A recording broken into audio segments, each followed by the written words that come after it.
Rohtak police को मिली दो बड़ी कामयाबी। सोनीपत रोड पर हुए ट्रिपल मर्डर मामले में 25,000 रुपए के इनामी बदमाश को गिरफ्तार किया है। पूछताछ के लिए 6 दिन का रिमांड लिया गया है।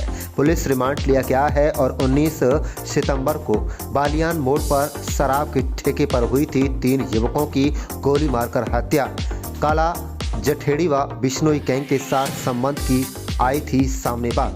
वहीं एक अन्य युवक को 8 देसी पिस्टल तथा 24 जिंदा कारतूस के साथ भी किया है अपराध जांच शाखा नंबर 2 ने गिरफ्तार। बता दें कि IPS boy VR. Shashi Shekhar ने कहा कि अपराध को किसी कीमत पर बख्शा नहीं जाएगा। अपराध से संबंधित सोशल मीडिया से जुड़े युवाओं पर रखी जा रही है नजर।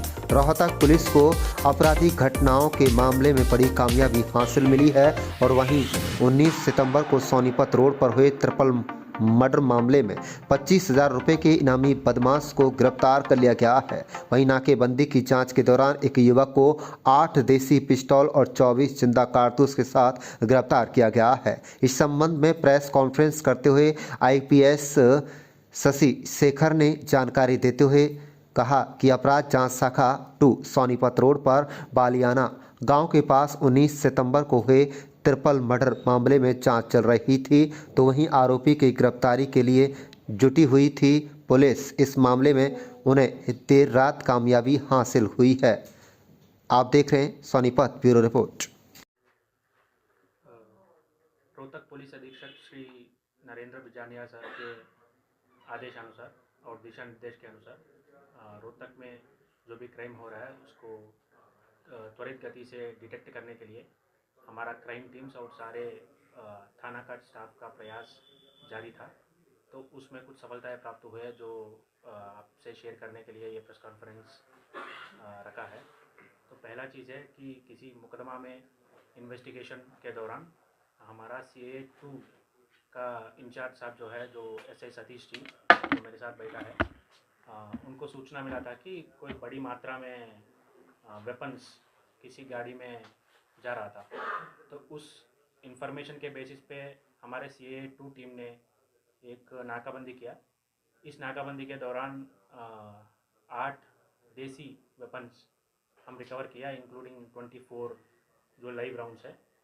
तो ये रिकवर करने के बाद उसके बेसिस पे मुकदमा दर्ज हुआ PGIMS थाने में और रिकवरी और जिससे हुआ उस बंदा अरेस्ट उसी मोमेंट पे अरेस्ट भी हुआ। और तो ये एक चीज़ है। और दूसरा जो बलियाना मोड़ पे जो लिकर शॉप पे ट्रिपल मर्डर हुआ था, तो उसका इन्वेस्टिगेशन और उसमें जो बाई नेम अक्यूज्ड है और डिस्क्लोजर में जिसका नाम आया है, तो उसको नैप करने में भी हमारा सारे क्राइम टीम्स का प्रयास जारी था। और उसमें भी CA2 team led by sub inspector Satish ji ने एक अचीवमेंट हासिल किया। तो उसमें पारस मलिक नाम का एक व्यक्ति जो है, जो सोनीपत का रहने वाला है, जिसके ऊपर 5,000 रिवार्डेड क्रिमिनल है रोहतक का और 20,000 सोनीपत का रिवार्डेड क्रिमिनल है। तो वो उनको गिरफ्तार कर लिया। उनका 6 दिन का रिमांड हमने कोर्ट से हासिल किया और पूछताछ और आगे का इन्वेस्टिगेशन प्रक्रिया दोनों केसेस में जारी है। तो हमारा प्रयास ये रहेगा कि कहीं पर भी कुछ रिकवरी हुआ वेपन्स का या ड्रग्स का, कहीं पर भी उसका पूरा चेन में जो भी इन्वॉल्व है, अगर कोई भी क्रिमिनल अरेस्ट हुआ तो उसको मदद करने में जो भी इन्वॉल्व है, उसका क्राइम को फैसिलिटेट करने में उसका इन्वॉल्वमेंट क्या है, ये भी प्रूव करना हमारा जिम्मेदार है। तो उस दिशा में सीनियर्स के आदेश अनुसार और डायरेक्शंस के अनुसार हम काम कर रहे हैं। तो इस केस में भी जैसा 8 वेपन्स और 24 लाइव राउंड्स गिरफ्तार हुआ, तो हमारा जिम्मेदार ये बनेगा कि ये कहाँ से ये वेपन्स इतनी बड़ी मात्रा में आया और आ रही है और इसको यहाँ डिस्ट्रीब्यूट करने वाले कौन है, मैन्युफैक्चरिंग फैसिलिटी कहाँ है, ये सारे हम as a part of investigation इस पर प्रूव करेंगे। इस तरह के मामले हैं सर? सॉरी, इस तरह के मामले हैं इसका जो अरेस्ट हुआ है? जो 8 वेपन से अरेस्ट हुआ, तो उनके खिलाफ एक मुकदमा था जो आर्म्स एक्ट का ही था।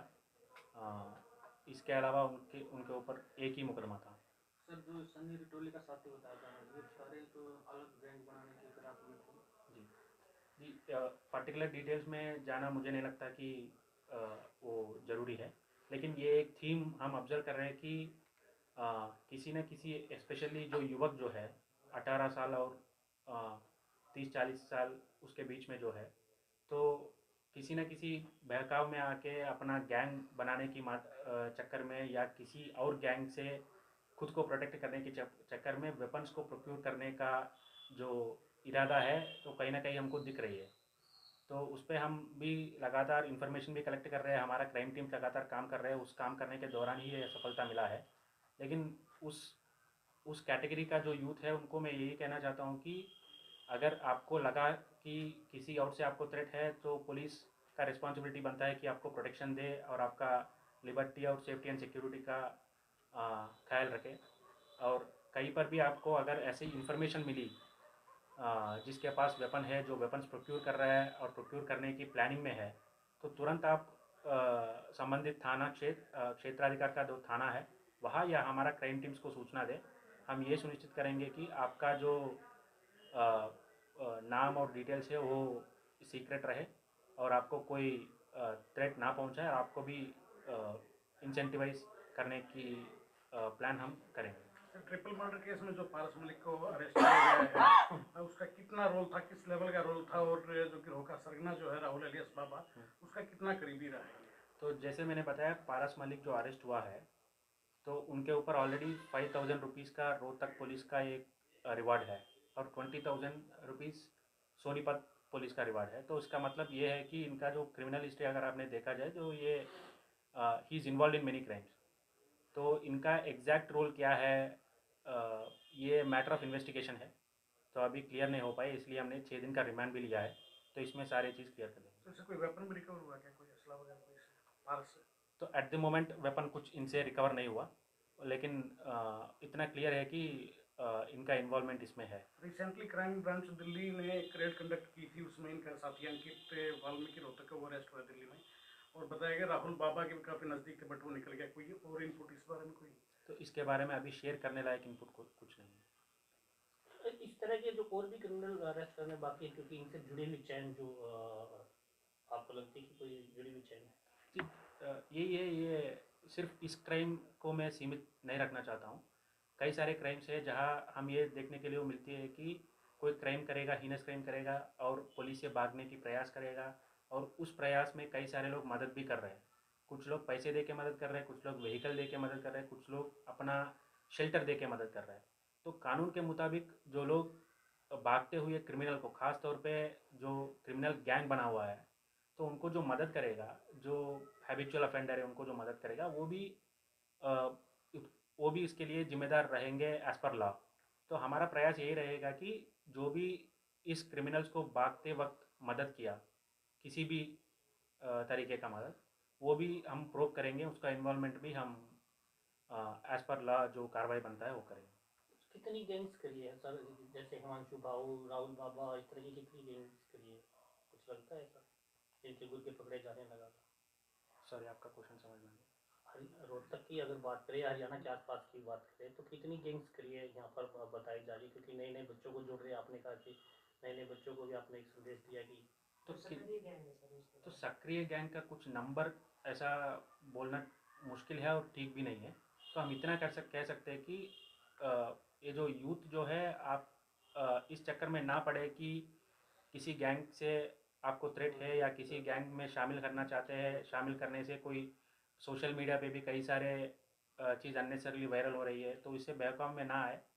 तो इतना ही कहना है, ताकि अगर आपको कुछ इन्फॉर्मेशन पता है जो आपके साथ ही इस लाइन में चल रहा है, वेपन्स प्रोक्योर कर रहा है, अपना गैंग बनाने की या छोटी सी क्राइम करने की चक्कर में है, तो आप उसका सूचना अगर पुलिस को पहुंचा दे, वो ये रहेगा कि उनको थोड़ा मदद ही किया होगा आपने। अगर उसके बारे में छोटा मोटा क्राइम करने से पहले ही आपने इन्फॉर्मेशन पुलिस के पास पहुंचाया, तो उसी टाइम एक्शन होगा, वो ठीक लाइन पे आ जाएगा। इनसे कुछ और भी रिकवरी करना बाकी है?